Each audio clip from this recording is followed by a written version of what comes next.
नमस्कार, मी प्रमिला किचनमध्ये आपलं मनापासून खूप खूप स्वागत करत आहे। तर अचानक घरी पाहुणे आले तर भाजी काय करायची हा मोठा आपल्या पुढे प्रश्न असतो। डाळी तर नेहमीच आपल्या घरी भरलेल्या असतात, तर आज आपण मुगाच्या डाळीचा डाळ कांदा हे कसा करायचा ते पाहणार आहोत। डाळ कांदा बनवण्यासाठी सर्वात प्रथम आपण मुगाची डाळ घेतलेली आहे, कांदे घेतलेले आहेत, लसणाच्या पाकळ्या आणि शेंगदाणे। तर डाळ कांदा बनवण्यासाठी मुगाची डाळ मी 15 ते 20 मिनिटं भिजत घातली होती, कारण मुगाची डाळ पटकन भिजते।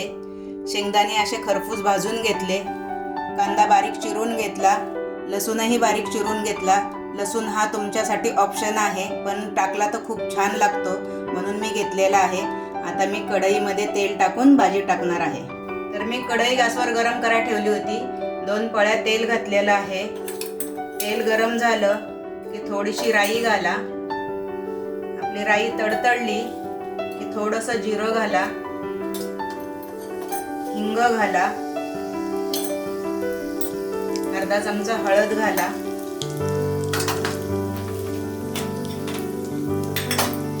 बारीक चिरलेला कांदा घाला। कांदा छान लालसर परतून घ्या। आता आपण हे भाजून घेतलेले शेंगदाणे थोडेसे कुटून घेणार आहोत, कारण दाताखाली असे जाडसर शेंगदाणे लागले की भाजीलाही छान चव येते। पहा, मी असे अर्धे अर्धे तुकडे करून घेतलेले आहेत। कांदा आपला तळत आलेला आहे। मी आता चिरलेला लसूण घालते, तोही छान परतून घ्या। लसूण आणि कांदा छान परतला की आता आपण त्याच्यात ही भिजलेली डाळ घालणार आहोत।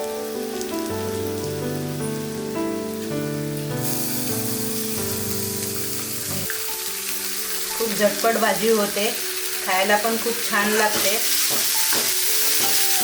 छान असं एकजीव करून घ्या।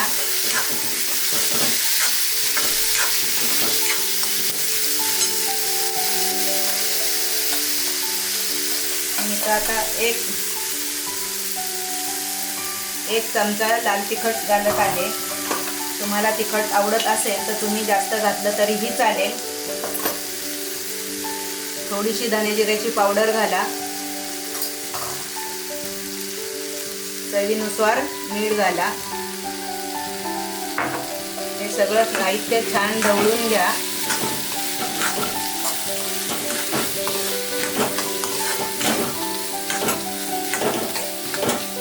अगदी पाण्याचा थोडासा शिंतडा देऊन भाजीवर झाकण ठेवा। खूप पाणी घालायचं नाही, कारण डाळ भिजलेली आहे तर पटकन शिजते। आता आपण 10 मिनिटांसाठी झाकून ठेवणार आहोत। तर आता 10 मिनिटं झालेली आहेत। आपण भाजी शिजली काय पाहूया।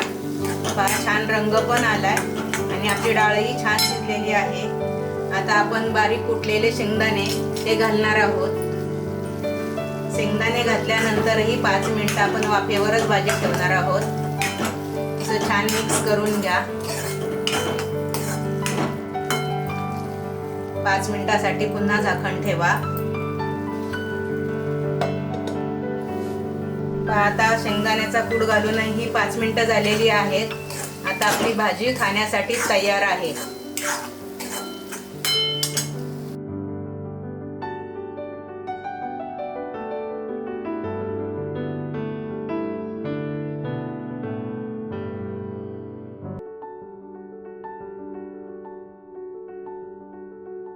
तर माझी ही रेसिपी तुम्हाला कशी वाटली हे तुम्ही मला कमेंट करून कळवा। माझ्या चॅनलला लाईक करा, सबस्क्राईब करा। चला तर मग पुन्हा भेटूया नवीन रेसिपी सोबत। थँक्यू।